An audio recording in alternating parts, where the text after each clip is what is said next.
Welcome back, everyone. We're diving deep today, folks. We're going to be talking about Dubai. Ooh, Dubai. Dubai, yeah. And, it's incredible transformation. And to guide us on this journey, we've got Yasar Jarrar's book, The Sheikh CEO, Right. which focuses on, the leadership of Sheikh Mohammed bin Rashid Al Maktoum, Right. who most folks probably know is the leader who really kind of turned Dubai into Yeah. this global powerhouse, right, from a small pearling town. It's a remarkable story, really. I mean, Hmm. it's about so much more than just, economic growth. It's really about vision, determination, Right. and the power of leadership to shape the destiny of a nation, really. Absolutely. So let's sort of rewind the clock here, way back to Dubai in the 1920s, 1930s. Back when the pearling industry was really their lifeblood. But Jarrar kind of paints this intriguing picture of Dubai already being kind of a cosmopolitan hub, even way back then. Right. He talks about a large expatriate population, Yeah. bustling souk. That was the largest on the coast. Yeah.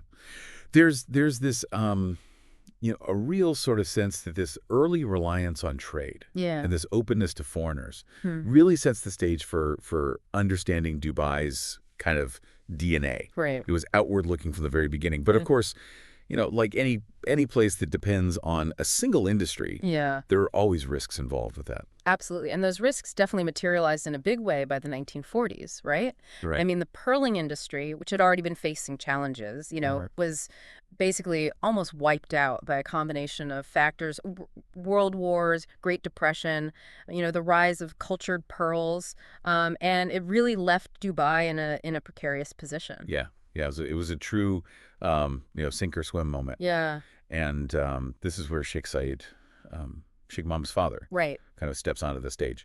He understood that clinging to the past. Yeah. Wasn't going to save them. So he, started pushing Dubai toward becoming a trading hub, laying the groundwork for the diversification that would become really central to Dubai's future success. Absolutely. So Sheikh Mohammed, sort of inherited this Yeah. foundation Yeah. of diversification. Yeah. But what's interesting is, how he put his own Right. unique stamp on it, wouldn't you say? Absolutely. Yeah. I mean, he really adopted what you might call, I guess, an apolitical pro-business kind of approach. Right. He seemed to intrinsically understand that, to really thrive Yeah. in a globalized world, Right. economic strength was paramount. Yeah. And the book highlights, a 1962 law Yeah. that I think epitomizes this approach. It's streamlined the process for ships docking in Dubai, Right. really prioritizing efficiency and customer satisfaction Yeah. over, Absolutely. bureaucratic red tape. Yeah. So even back then, you can see that focus on, Yeah. making Dubai a welcoming place for. For businesses to operate. It's a theme that runs throughout his leadership. He consistently sought to remove obstacles Yeah. and create a really frictionless environment Yeah. for businesses to flourish. Yeah. Now, one of the most intriguing concepts from the book is this idea of selective disadvantage. Yeah. And Jarrar explains how Sheikh Mohammed, repeatedly emphasized Dubai's limited oil reserves and sort of turned this apparent weakness Right. into a driving force for innovation. It's brilliant, almost counterintuitive, right? Yeah. By Yeah. constantly reminding people that they couldn't rely on oil wealth. Right. He created this sense of urgency, Yeah. this need to diversify aggressively. No room for complacency when your main resource is dwindling, right? Exactly. Yeah, it's like you're intentionally turning up the heat to force Yeah. creativity and innovation. It reminds me of other success stories like, Singapore under Lee Kuan Yew, Right. where they really leveraged their limitations to fuel extraordinary growth. The book actually draws a parallel between Dubai and Singapore, Yeah. as well as post-World War II Japan. Right. All three embrace their perceived weaknesses and use them to propel themselves forward. Right. It's a powerful reminder that, limitations can sometimes be the greatest catalyst for ingenuity. Absolutely. Let's move on to a story that I find particularly captivating, the rise of Emirates Airlines. Right. It began in 1985 when foreign airlines were trying to restrict Dubai's open skies policy. Yep. And I think most leaders might have caved Yeah. to that kind of pressure, That's right. but not Sheikh Mohammed. Yeah, it was a defining moment, right? Yeah. Instead of succumbing to protectionism, Right. he decided to build his own airline. Yeah. Launching Emirates with a relatively modest, $10 million investment. What were the consequences of that decision? How did that, shape the future of Emirates Airlines? Well, fast forward to 2016, Right. and Emirates is named the world's most valuable airline brand. Right. Um, it thrived in a fiercely competitive environment. Mm-hmm. There were, of course, accusations of government favoritism along the way. Right. But even competitors like Qantas ultimately acknowledged Yeah. Emirates' superior business model Right. and ended up forming a partnership with them. Yeah, that says a lot. Now, throughout the book, Sheikh Mohammed's ambitious vision is very evident. He just seems to constantly be pushing boundaries, always aiming for something bigger. Right. Right. He really embodies what it means to think big. Right. And a great example of this is the Burj Khalifa. Yeah. Initially the design calls for a 90-floor skyscraper. Right. Which is already impressive, but Sheikh Mohammed challenged the developers, pushing them to aim even higher. Yeah. What resulted is the world's tallest tower. Incredible. So it wasn't just adding a few extra floors. No. The entire design had to be reimagined. Wow. This wasn't just about, constructing a landmark. It was about making a statement about Dubai's audacity. Right. Right. And as Sheikh Mohammed puts it, it's about, never fearing scale or vision. Right. And this think big approach wasn't just limited to architectural marvels, right? Right. The book mentions early infrastructure projects like the Dubai Dry Docks, Mina Rashid port as examples of this forward-thinking mentality. Those early projects were crucial. Yeah. They were ambitious undertakings at the time, but they really laid the groundwork for Dubai's transformation into, a major regional trade hub. Right. They demonstrate Sheikh Mohammed's understanding that strategic investments in infrastructure could pay off massively in the long run. Right. So we've talked about, diversification, pro-business approach, this selective disadvantage idea. Right. But there's another fascinating aspect of Sheikh Mohammed's leadership that's kind of woven throughout the book, this customer-centric approach to governing. It's almost like he viewed, citizens and global businesses as his customers.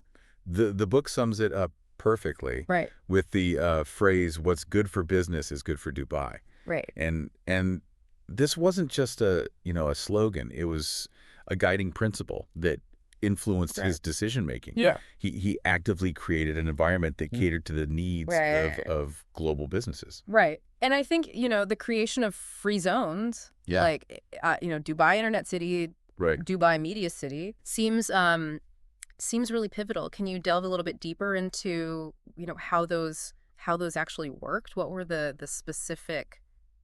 Yeah, so these free zones were designed to attract specific industries. Right. They offered, tax breaks, streamlined regulations, and infrastructure that was tailored to the needs of companies in those sectors. Right. So Dubai Internet City, for example, provided high-speed internet access, a collaborative environment that really attracted tech giants like Microsoft and Google.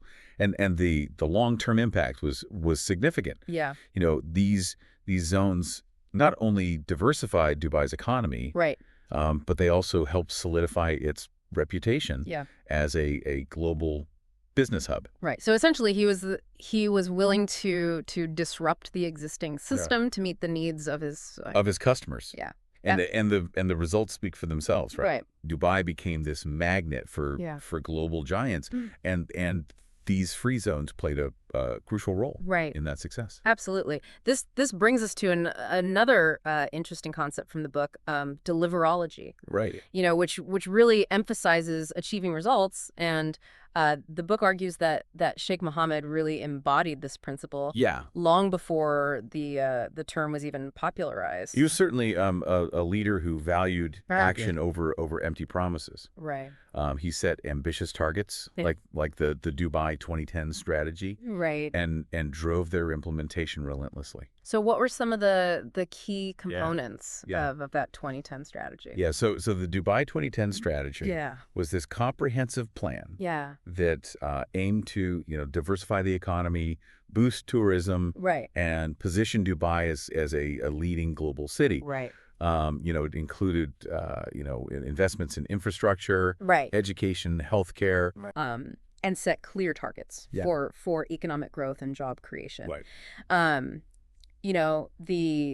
The strategy's success Yeah. can be attributed to several factors, including a clear vision, strong leadership, Right. and a focus on execution. Right.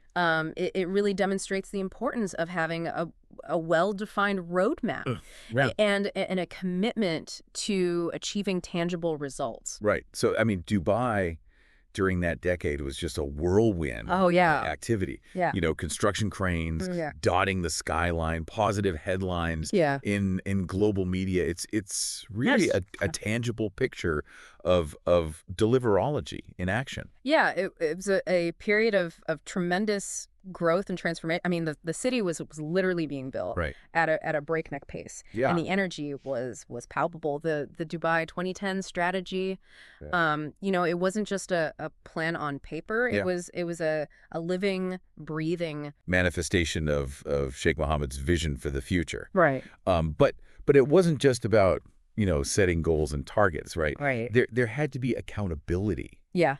To make those goals a reality. Right. And from what I've read, Sheikh Mohammed took accountability. Oh, absolutely. Very, very seriously. I mean, he held himself and his team responsible for delivering results.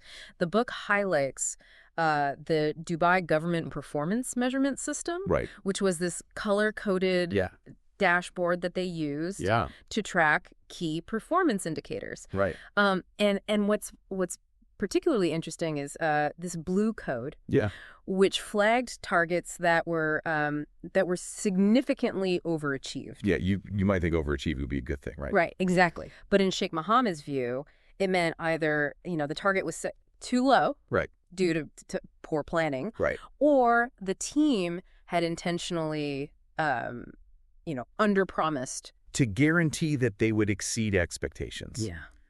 Neither scenario was acceptable. Right. He wanted ambitious, but realistic targets, driven by a genuine desire to excel. So it wasn't enough to just hit the mark. It was about, demonstrating a genuine commitment to pushing boundaries and achieving excellence. He wanted his team to strive for their best, not settle for mediocrity. Right.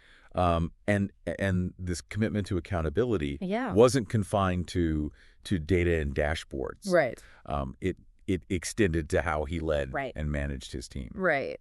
Yeah, this emphasis on personal accountability really highlights Sheikh Mohammed's hands-on leadership style, wouldn't you say? Oh, absolutely. He wasn't just delegating tasks. Right. He was actively involved in driving progress and ensuring that his vision was translated into action. His leadership style is quite fascinating. Yeah. It blends a strong sense of direction with an emphasis on empowering his team. Right. He sets high expectations and makes it clear that complacency won't be tolerated. Right. But he also, provides the support and the resources necessary for his team to rise to the challenge. The book gives us a glimpse into this, demanding but rewarding work environment through the words of a former CEO of Dubai International Capital. Right. And he describes working with Sheikh Mohammed as not easy, stressful at times, but also extremely enjoyable and very satisfying. It speaks to the kind of leader he is. Yeah. Right. Someone who pushes you beyond your comfort zone. Right. Who demands excellence. Yeah. But who also inspires you to achieve things you might not have thought possible. Right. It's about pushing boundaries and achieving extraordinary things together. Right, and this brings us to another key aspect of Sheikh Mohammed's leadership, his focus on nurturing talent and developing future leaders. Yeah, he had a knack for recognizing potential Yeah. and giving people opportunities to grow. Right. Often from a young age. Yeah. And the book recounts the story of Omar al-Allama. Right. Which I think is a remarkable example of this approach. So tell me a little bit about Omar al-Allama. Well, Omar al-Allama is the world's first minister of state for artificial intelligence. Wow. And his journey is really a testament to Sheikh Mohammed's commitment to cultivating talent. Right. The Sheikh recognized Omar's potential early on, supporting his development from his time at Rashid School to the scholarship he received, and even the projects he worked on at the Ministry of Cabinet Affairs. So it's like he was carefully nurturing a promising seedling and providing the right conditions for it to flourish. Exactly. Yeah. And when Omar presented the UAE's AI strategy to the Council of Ministers, Sheikh Mohammed proudly highlighted Omar's journey to the entire council. Wow. Showcasing his belief in fostering young talent. It's a powerful message about investing in the future and recognizing that today's young minds hold the key to, solving tomorrow's challenges. Yeah. I mean, this is about recognizing the leaders of tomorrow. Absolutely. And giving them the tools and the opportunities they need to succeed. Now, beyond nurturing talent, Sheikh Mohammed has this unique communication style. Yeah. This way of connecting with people. Right. That goes beyond just giving speeches. His commitment to accessibility is really evident in his open majlis. Yeah. Which is a traditional gathering where anyone can voice their concerns or ideas directly to him. Yeah. It's a practice that goes back generations. Yeah. But which he has embraced and modernized. Right. It really seems to embody that philosophy of open communication and a genuine desire to hear from the people he serves. And he's leveraged technology to further enhance this accessibility. His use of social media to engage directly with citizens is another example of his commitment to staying connected. He's even quoted in the book asking, "Who doesn't know my number in Dubai?" It's incredible. Right. I mean, it really underscores his desire to be reachable. Yeah. To be present. Yeah. And to break down those barriers that often exist between leaders and the people they lead. It's a refreshing approach. It is. In a world where leaders can often feel very distant and out of touch. Yeah. Right? Absolutely. And he took this commitment to accessibility a step further by launching the Mohammed bin Rashid Smart Majlis app. Yeah. So citizens could literally, that's thinking ahead of the curve. Right. Use their smartphones to submit ideas and feedback directly to him. This is about recognizing, how technology is changing the way we communicate. Yeah. And using it to create a more inclusive and responsive form of government. Right. It goes beyond simply being available. Yeah. It's about actively seeking input. Yeah. And fostering a two-way dialogue. And this customer-centric approach, this focus on the individual experience goes beyond technology and formal channels of communication. You mentioned an anecdote from the book about his approach to tourism. I think exemplifies this. Yeah. When asked about his vision for Dubai's tourism strategy, he surprised everyone by focusing not on, marketing campaigns or grand infrastructure projects, but on the people who would actually shape a tourist's experience. Right. Immigration officers, taxi drivers, hotel staff. He recognized that it's those seemingly small everyday interactions that can really, make or break a visitor's impression of a place. Precisely. You know? He understood that a positive experience is built on a series of positive interactions. Right. No matter how brief. Right. Or seemingly insignificant. And he embodies this philosophy himself. Yeah. The book tells this wonderful story about a Chinese company that brought 16,000 employees to Dubai for a corporate trip. Imagine trying to get 16,000 employees through airport security. I know, it's mind-boggling. Right. But instead of hosting a formal welcome event. Right. Sheikh Mohammed surprised everyone Right. by joining them at the souk. Wow. Personally welcoming them. Wow. Taking selfies. Yeah. And creating this incredibly warm and memorable experience. Yeah. It speaks volumes about his leadership style. Absolutely. Right. He's not afraid to roll up his sleeves and connect with people on a personal level. It's clear that this commitment to creating a positive experience extends to his own team as well. Oh, absolutely. The book emphasizes his efforts to build relationships with his team. Yeah. Fostering open communication and a sense of camaraderie. Yeah. There's a simple suggestion he makes, which I found quite insightful.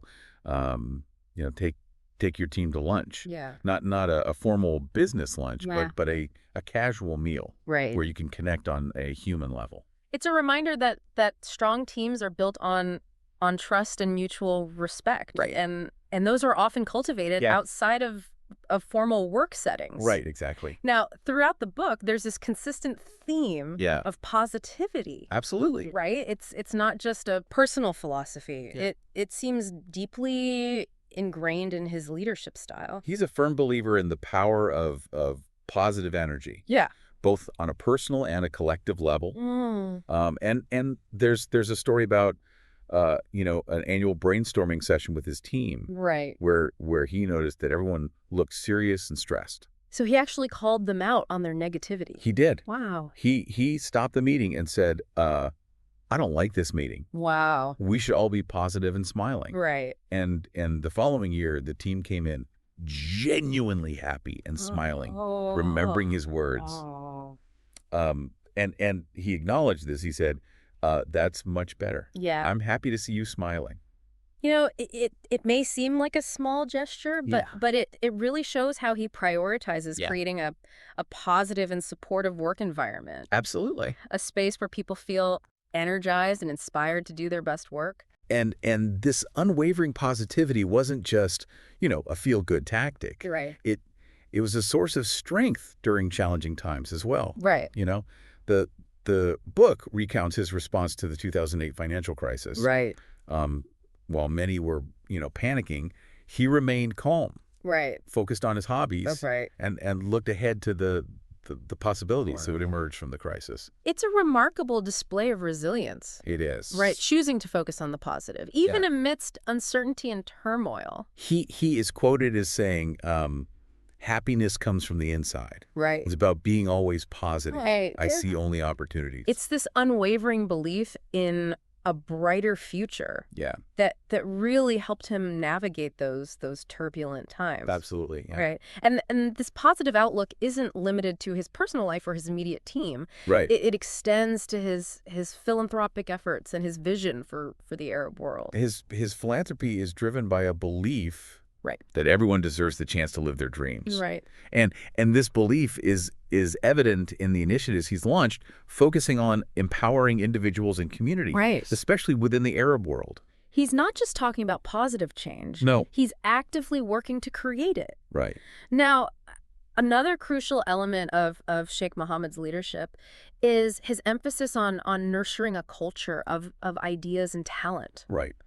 Right? He seems to understand that innovation doesn't just happen. Yeah. It needs to be cultivated. He's constantly seeking out new ideas and encouraging his team to think outside the box. Right.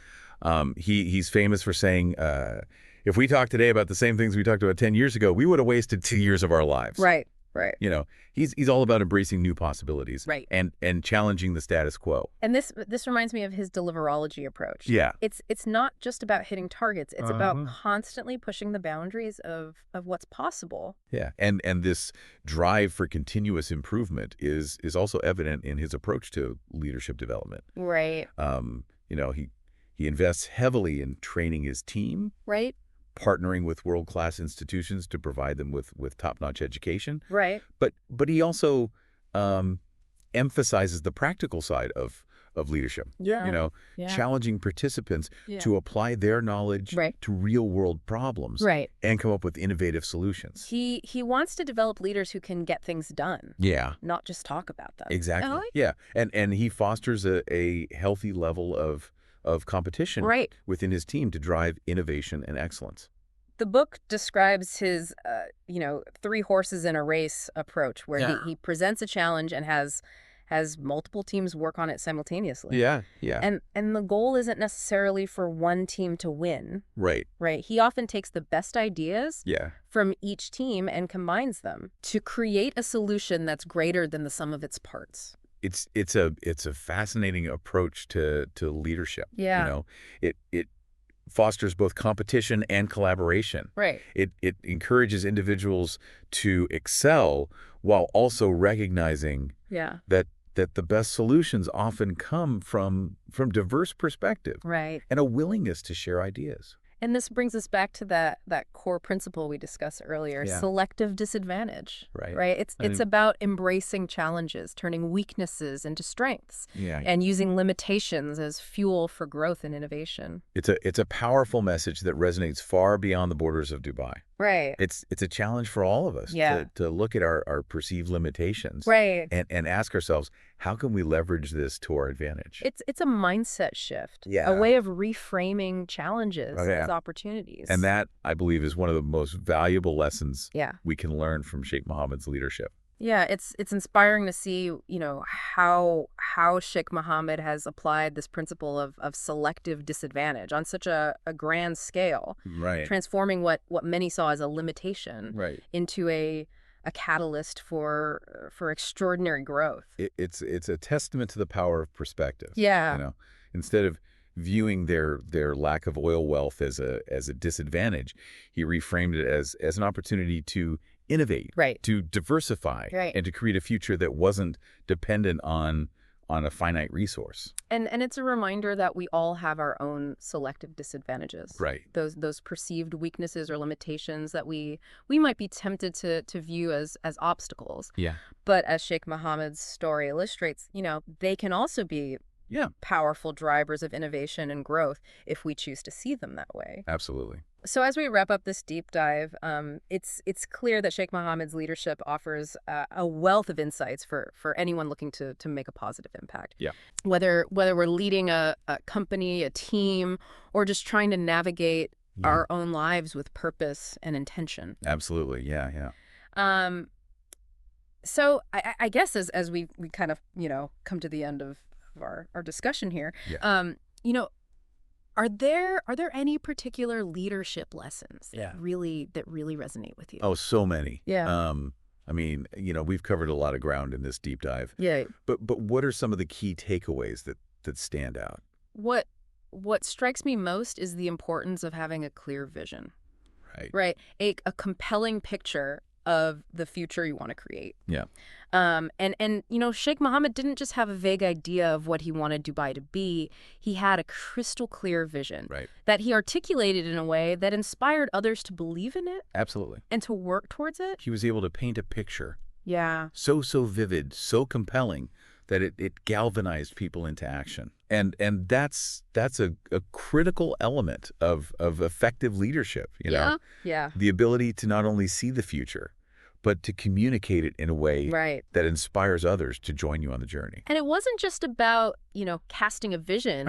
It was about making that vision a reality. Yeah. Right? His commitment to deliverology, to setting ambitious targets. Right. And holding himself and his team accountable for achieving them. It's truly remarkable. Yeah, but it wasn't just about pressure and deadlines. Right. It was about fostering a culture of excellence, of continuous improvement. Right. He created an environment where people were expected to strive for their best, to push beyond their comfort zones. Absolutely. And to never settle for mediocrity. Yeah, and he led by example. Right. Demonstrating that same commitment to excellence in his own work and in his interactions with others. Right. And speaking of interactions, his customer-centric approach, his focus on creating a positive experience for everyone. Absolutely. Whether they were global corporations setting up shop in Dubai or tourists visiting for the first time. It's something we can all learn from. It's a reminder that every interaction matters. Yeah. And that small gestures can have a big impact. Right. He understood that people are at the heart of every successful endeavor. Absolutely. And he made it a priority to create an environment where people felt valued, right, respected, yeah, and empowered. Yeah, and we can't overlook the power of his unwavering positivity. Right. You know, his ability to maintain an optimistic outlook, Yeah. even in the face of adversity, is truly inspiring. It's a reminder that our mindset plays a huge role in how we approach challenges and Right. and how successful we are in overcoming them. He chose to see opportunities where others saw obstacles, Right. and he inspired those around him to do the same. It's a valuable lesson for all of us, Yeah. regardless of our role or position in life. Yeah. So as we wrap up this deep dive into the leadership of Sheikh Mohammed bin Rashid Al Maktoum, Yeah. I think it's safe to say Yeah. that there are nuggets of wisdom here Oh, absolutely. that we can all apply to our own lives. Yeah, from his visionary thinking to his commitment to action, Right. from his focus on the customer Right. to his unwavering positivity, Sheikh Mohammed's story provides a compelling blueprint Yeah. for effective leadership. And remember that concept of selective disadvantage. Right. Right. That invitation to reframe our perceived weaknesses as opportunities for growth Absolutely. and innovation. Yeah. What limitations are you holding on to Right. that might actually be your secret weapons? Right. Yeah. What opportunities are hiding in plain sight? Right. Just waiting to be uncovered. It's a thought-provoking question, and one that I encourage all of our listeners to ponder. Absolutely. And if you're looking to delve deeper into the fascinating world of Dubai Right. and the man who shaped its destiny, Yeah. be sure to pick up a copy of Yasar Jarrar's The Sheikh CEO. That's a fantastic book. Yeah, it's a captivating read. Yeah. That'll leave you feeling both inspired Absolutely. and empowered to lead with vision, purpose, Yeah. and a whole lot of positive energy. Until next time, keep exploring, keep learning, and keep pushing the boundaries of what's possible.